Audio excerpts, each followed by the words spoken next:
Muy buenas tardes, tengan todos ustedes, respetables presidentes de las comisiones, compañeras diputadas y diputados, a todos muy buenas tardes. Señor secretario, muy buenas tardes, gracias por su presencia hoy en esta Cámara. En la revisión del segundo informe de gobierno de esta administración, un tema que es trascendental para México y las familias mexicanas, por supuesto que es el de la infraestructura. Hablar de infraestructura es hablar de desarrollo y sensibilidad social, es hablar también de inversión y fortalecimiento económico, es hablar de potenciar la generación de empleo y la economía de las familias, de nuestras familias mexicanas, es hablar de movilidad y seguridad para las personas.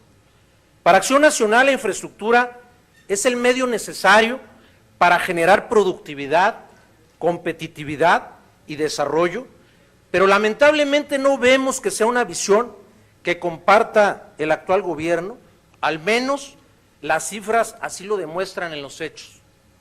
En cuanto al tema de la infraestructura carretera, el autotransporte federal mueve el 81% de carga terrestre y el 56% de carga nacional, además de movilizar el 97% de los pasajeros por la red carretera. Estas cifras reflejan la importancia que tiene la infraestructura carretera. Sin embargo, este gobierno tiene pobres avances en la ampliación de la red carretera nacional. Señor secretario, de acuerdo a las cifras que arroja el segundo informe de gobierno, la red total de carreteras se amplió 1,059 kilómetros y la inversión pública aprobada fue de 64,669 millones de pesos. Sin embargo, para el primer año de la administración anterior, la red total de carreteras se amplió 2,262 kilómetros con una inversión pública de 27,827 millones de pesos, lo que significa que equivalen a 35,688 millones de pesos actualizados al 2003. Esto nos arroja que cada kilómetro construido en el primer año del presidente Enrique Peña Nieto nos costó 61 millones de pesos, en tanto que en el gobierno del expresidente Calderón el costo fue de 15,7 millones de pesos por cada kilómetro, ya considerada también la inflación. ¿Cuál es la razón del encarecimiento tan notable de la construcción de carreteras en nuestro país? Estamos conscientes de que existen regiones en donde es más costoso construir carreteras, pero en ningún caso se justifica que cada kilómetro construido cueste casi 4 veces más. Cuando vemos estas cifras, es cuando surgen las interrogantes del porqué del atraso económico y del mediocre desempeño. Por otro lado, señor secretario, hoy tenemos retrasos en el avance financiero de los principales programas. Al primer semestre de este año, el programa de construcción y modernización de carreteras se le destinaron cerca de 31,000 millones de pesos y solo se han ejercido el 39,4%. El programa de caminos rurales se destinó poco más de 18,000 millones de pesos y se registra tan solo un avance del 38,6%. El programa de conservación y mantenimiento de carreteras tuvo un monto de 15,000 millones de pesos y solo se han ejecutado el 52,9%. Y finalmente, el programa de empleo temporal registra un retraso del 35,8% de los 1,700 millones de pesos. Estas cifras evidencian el atraso que tenemos en el avance de los proyectos carreteros. Sin duda, esta situación tiene un impacto negativo en la derrama económica de las entidades, en el bolsillo de los trabajadores de la construcción y en la dinámica económica de las empresas constructoras, pero aún más en el deterioro de la calidad de vida de los mexicanos. Señor secretario, sería muy importante que también nos explicaran cuál es el motivo de los subejercicios registrados que se tienen en los programas de infraestructura carretera, cuántos y cuáles proyectos carreteros a nivel nacional muestran retraso y en qué cantidad. ¿Y qué medidas se están implementando para atender esta situación que hoy está afectando la dinámica económica del país? Hoy los ciudadanos requieren movilizar sus productos que con tanto esfuerzo han cosechado en las jornadas de trabajo en el campo. Para ello se requiere de una gran sensibilidad social de parte de esta administración, pero que sobre todo se vea materializado con hechos concretos. Las poblaciones más alejadas de los centros urbanos tienen también la necesidad de que se les mejoren sus caminos para que puedan comunicarse y puedan trasladarse a sus destinos con seguridad y con eficiencia. Es una realidad que los caminos rurales y las brechas mejoradas muestran que no hay crecimiento en kilómetros construidos con respecto al año anterior. Por ello, advertimos que a este gobierno no le interesa favorecer a las poblaciones más necesitadas del país. Prueba de ello son las cifras del segundo informe de gobierno de esta administración. Señor secretario, ¿podría explicarnos por qué no hay crecimiento con respecto al año anterior en kilómetros construidos en relación a los caminos rurales y brechas mejoradas, cuando hay regiones que requieren de mejorar y ampliar sus caminos para poder comunicarse de manera más eficaz y más eficiente? Como todos sabemos, los objetivos primordiales de la infraestructura son, en primer lugar, la movilidad, que significa acortar los tiempos de traslado y aumentar la seguridad de los pasajeros. En segundo, generar inversión como medio para el desarrollo económico de nuestra sociedad. Hoy nuestro querido México y sus familias, las cuales han visto afectados sus ingresos, demandan mayor eficiencia, productividad y transparencia en la aplicación y el ejercicio de los recursos, pero sobre todo en infraestructura carretera, pues significa una gran oportunidad para reducir la pobreza y aumentar el crecimiento. De acuerdo con las estimaciones realizadas por el Banco Mundial, el impacto de las obras de infraestructura son indispensables para la reducción de la pobreza. Sabemos de su buena voluntad y disposición, señor secretario, nos consta. Es por ello que le pedimos respuestas claras y objetivas, que nos ayuden a trabajar en conjunto para mejorar la condición de las familias mexicanas de manera real, con hechos, no solo con proyectos en papel y buenas intenciones. Señor secretario, la cruzada contra el hambre no será posible si también no contamos con la infraestructura carretera necesaria. Señor secretario, obras son amores y no buenos deseos. Muchas gracias, señor secretario, por su atención y respuesta. Gracias, diputado Carreño. Tiene el uso de la palabra hasta por 5 minutos el secretario de Comunicaciones y Transportes para dar respuesta. Con gusto, muchas gracias, señor diputado. Creo que el tema se centra fundamentalmente en el retraso presupuestal y en el retraso en materia de carreteras. Esto yo podría simple y sencillamente decir que mes con mes, por primera vez en la historia, se ejerce el presupuesto al 100%, mes con mes, desde el primer mes hasta el día de hoy. El 100% el presupuesto aprobado por ustedes y el programado por la Secretaría de Hacienda y Crédito Público. ¿Esto qué quiere decir?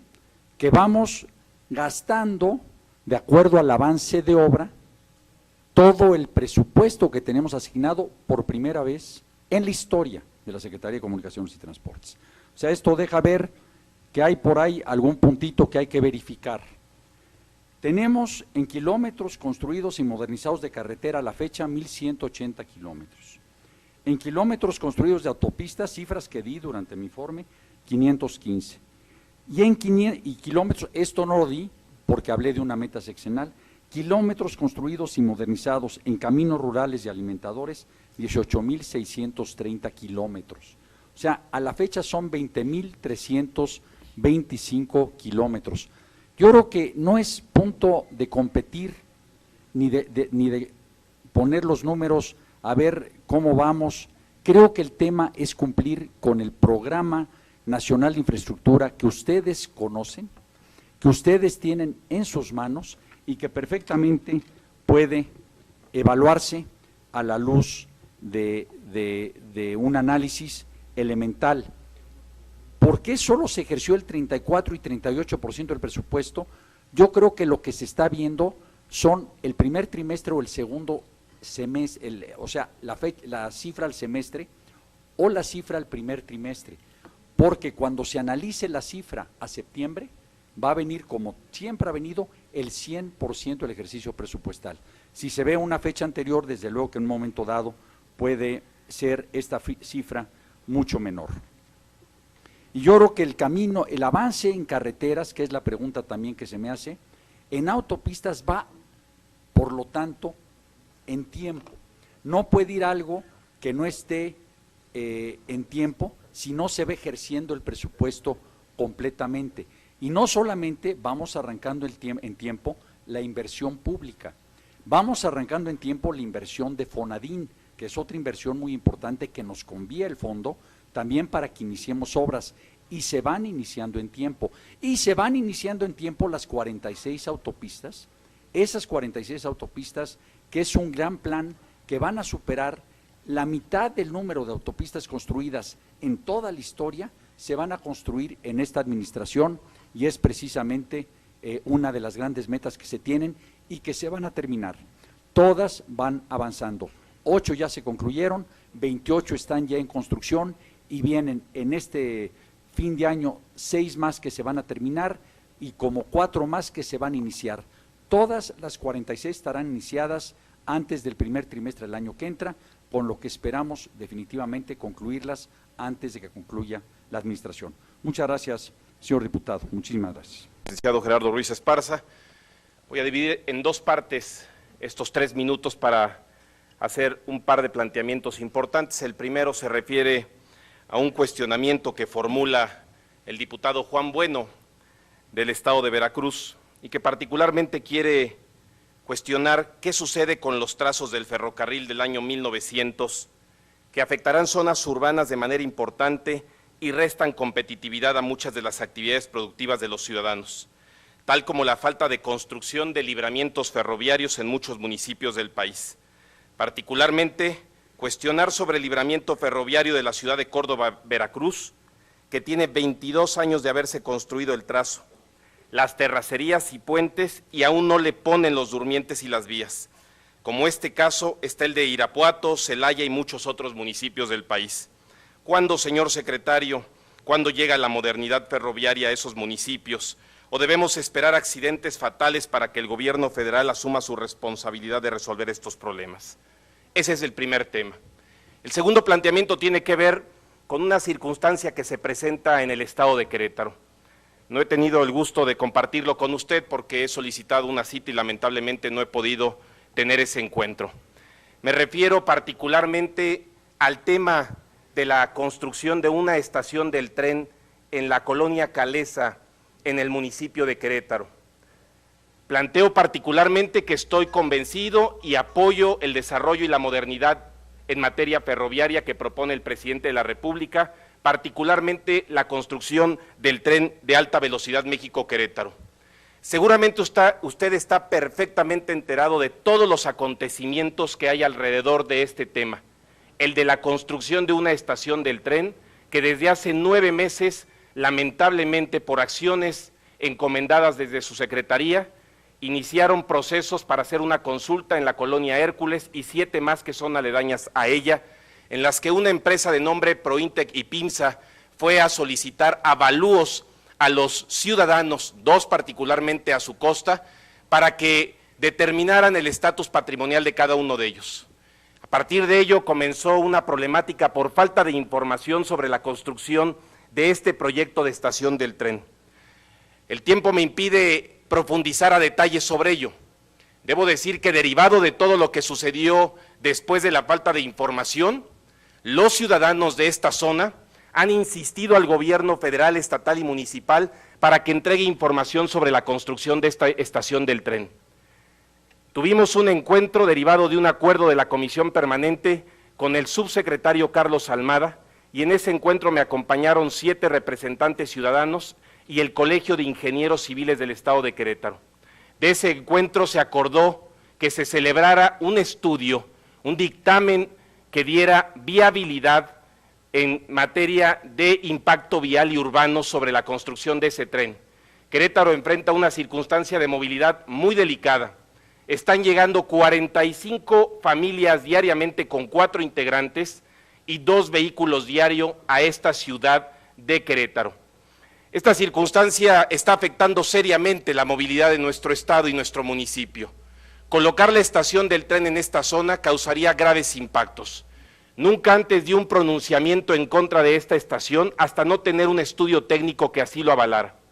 El resultado de este estudio técnico solicitado por el propio subsecretario determina que no es viable la construcción de esa estación del tren, que pone en riesgo la movilidad en el estado y en el municipio de Querétaro y colapsaría una de las zonas más importantes. Y cuando hablo de movilidad entiendo perfectamente la pirámide internacional que establece privilegiar a los peatones, vehículos no motorizados, transporte público en sus diversas modalidades y el transporte privado. Dentro de ellos el transporte público al que hacemos referencia, que es masivo y es el tren de alta velocidad, está haciendo referencia a resolver un problema en materia de movilidad para personas, no para carga, a la que no hizo referencia cuando habló de la avenida o la carretera 57. La pregunta que nosotros hacemos, señor secretario, con profundo respeto y pidiéndole sensatez para los habitantes de Querétaro, es por qué insistir en construir una estación del tren en un lugar donde la zona está profundamente consolidada, donde está impedido en términos de movilidad construir una estación que pueda causar una afectación a nuestro municipio y a nuestro estado. Obviamente nosotros, los representantes populares, no ofrecemos una postura en dónde colocar la estación del tren. Ese es un trabajo técnico de la Secretaría que usted representa. Se comprometió en el Estado a gestionar 1,200 millones de pesos el gobernador de Querétaro en una invitación a la que usted acudió para anunciar obras de mitigación a un proyecto que de origen tiene deficiencias en la planeación. Si desde el momento en que se presentó el proyecto las obras de mitigación hubieran sido incluidas, no podría cuestionar lo que aquí sucede. Se están planteando obras de mitigación para el año 2015, 16 y 17 que afectarían seriamente a Querétaro. Usted se comprometió a incorporar 1,200 millones de pesos en el presupuesto federal 2014 para esas obras de mitigación que muestran claramente una falta de planeación. Diputado, señor secretario, le pedimos que nos... concluya. Concluyo, señor diputado presidente. Le pedimos nosotros que intervenga con sensatez. Este es un tema de profundo interés para Querétaro. Hay una problemática seria que está siendo, por supuesto, usted engañado por el gobierno estatal y el gobierno municipal. En este momento está reunido el Consejo Consultivo Empresarial en Querétaro y el señor director del centro de la SCT, que lo representa, ha ido a decir que este es un asunto que está politizado y que el interés es partidista. Ojalá que le den la cara a los ciudadanos y que pueda usted escucharnos. Yo tengo confianza en usted y ojalá que haya oportunidad para que sobre este tema dé un pronunciamiento de por qué mintieron en Querétaro sobre obras de mitigación que demuestran claramente que hay una falta de planeación en ese proyecto. Es cuanto, señor presidente. Cámara de Diputados, 62ª Legislatura.